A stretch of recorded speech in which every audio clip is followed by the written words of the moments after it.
A hazard that you can experience anywhere is fire. Understanding what causes fires can help you fight them. Here's an example of a fire triangle. A fire needs 3 elements: a fuel source, oxygen, and heat.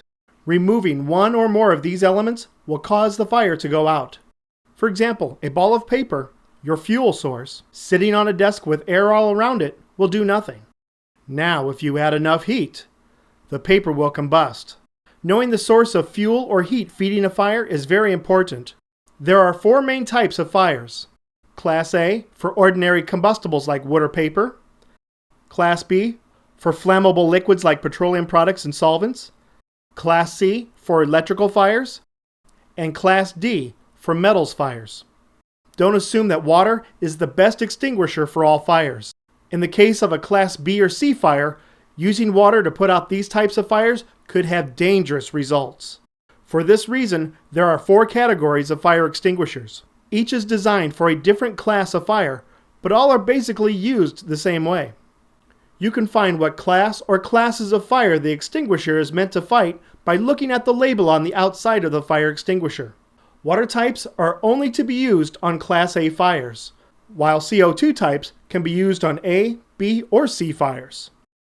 When encountering a fire, it is important that you are confident in your ability to put the fire out, and that you can fight the fire with your back toward an escape route. Operating a fire extinguisher is very simple. An easy method to remember to fight fires is the pass method. P for pulling the pin. A for aim at the base of the fire.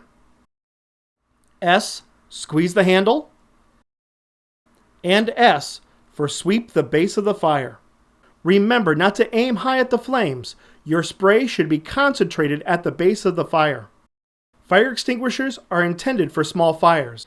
In fact, most extinguishers are only able to operate for 8 to 10 seconds. If the fire is ever too large and has grown beyond its original confined space, your escape path is threatened, or if you're not sure if you have the correct type of fire extinguisher, abandon the fire and get everyone to safety.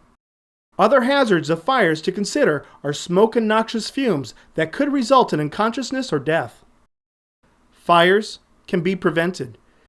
Keep your work areas clean and clutter-free. Know how to handle and store the chemicals you work with. Familiarize yourself with an emergency action plan for fires at work as well as at home.